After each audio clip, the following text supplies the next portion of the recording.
کہ ابو جہل امتحان لینے کے لیے میرے آقا صلی اللہ تعالی علیہ وسلم کا ٹیسٹ لینے کے لیے، ایگزام لینے کے لیے راستے سے چند کنکریوں کو چن لیا، مٹھی میں بھر کر حضور کی بارگاہ میں حاضر آیا اور کہنے لگا کہ اے محمد صلی اللہ علیہ وسلم، اگر آپ نبی ہیں تو بتائیے میری مٹھی میں کیا ہے۔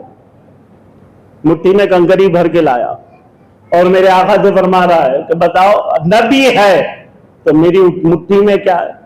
یعنی ابو جہل کا عقیدہ بھی یہ تھا کہ جو نبی ہوتا ہے وہ غیب کی خبریں جانتا ہے۔ آج کے مومن کا ایمان یہ ہے کہ نبی کو علم غیب نہیں۔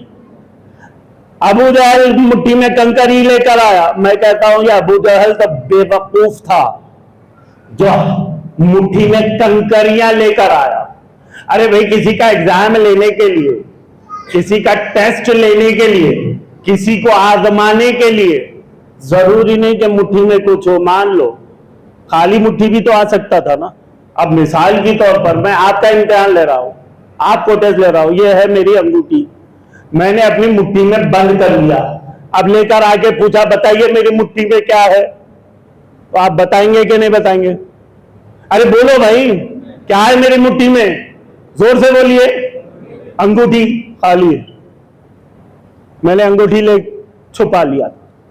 ایگزام لینے کے لیے، ٹیسٹ لینے کے لیے ضروری نہیں کہ ہاتھ میں کچھ ہو، خالی ہاتھ بھی تو آ سکتا تھا مٹھی بند کر کے، لیکن نہیں، کنکریاں لے کر آیا اور آ کر پوچھنے لگا میری مٹھی میں کیا ہے بتائیے۔ میرے آقا نے فرمایا میں بتاؤں کہ تیری مٹھی میں کیا ہے، یا پھر وہ بتائے جو تیری مٹھی میں قید ہے کہ میں کون ہوں۔ دیکھو سوال جو ہوتا ہے نا، وہ سوال بھی اسٹینڈرڈ ہونا چاہیے نا۔ اگر کسی 10th کلاس کے اسٹینڈرڈ والے بچے سے لوور کے جی، اپر کے جی، فرسٹ کلاس کے سوالات کریں تو کیا ہوگا؟ وہ سمجھ جائے گا یہ بڑا بے وقوف ہے، میں 10th اسٹینڈرڈ میں ہوں اور مجھ سے نیچے والی کلاس کے سوالات کر رہا ہے۔ کوئی سوال کرنا ہو تو اسٹینڈرڈ ہونا چاہیے۔ نبی سے پوچھا بھی تو کیا پوچھا؟ مٹھی میں کیا ہے؟ میرے آقا نے فرمایا یہ میرے اسٹینڈرڈ کا سوال نہیں ہے، سوال تو وہ ہو جو میرے اسٹینڈرڈ کا ہو۔ اب میں بتاؤں کہ تیری مٹھی میں کیا ہے، یا پھر وہ بتائیں جو تیری مٹھی میں قید ہے تو میں کون ہوں؟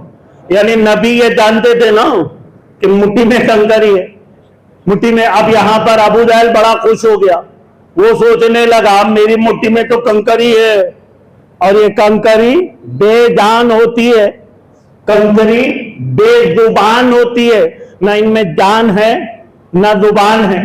دیکھو حضرت مسیح مردوں کو زندہ کرتے تھے، حضرت عیسیٰ علیہ السلام مردوں کو جلاتے تھے۔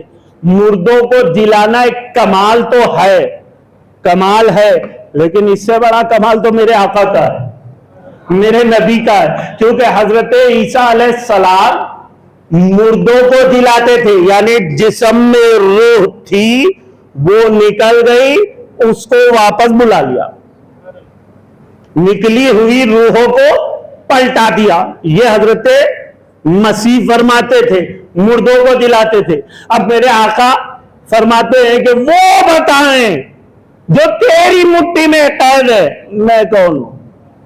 یہ جان گیا، یہ نہ تو جان ہے نہ زبان ہے۔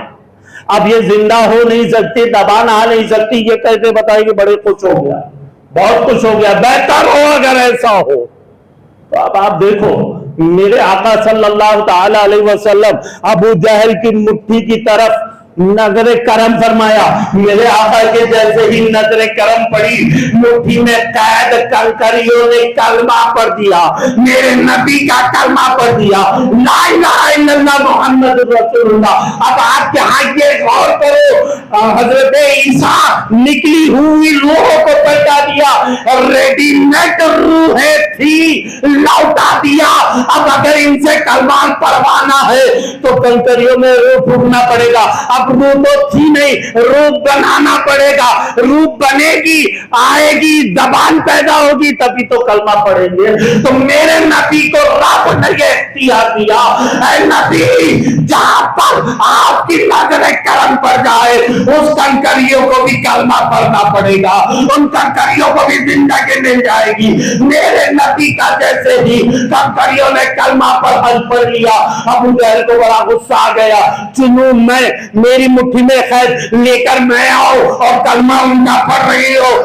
ساری کی ساری کنکریوں کو ابو جہل نے میرے سرکار کے قدموں میں پھینک دیا، ساری کنکریاں میرے سرکار کے قدموں میں گر گئی۔ اے عاشق رسول کان کھول کر سن، جو سچا عاشق رسول ہوتا ہے میرے آقا اپنے قدموں میں اس کو جگہ عطا فرما دیتے ہیں۔ میرے نبی کے علم غیب پر تانا کس رہے ہو؟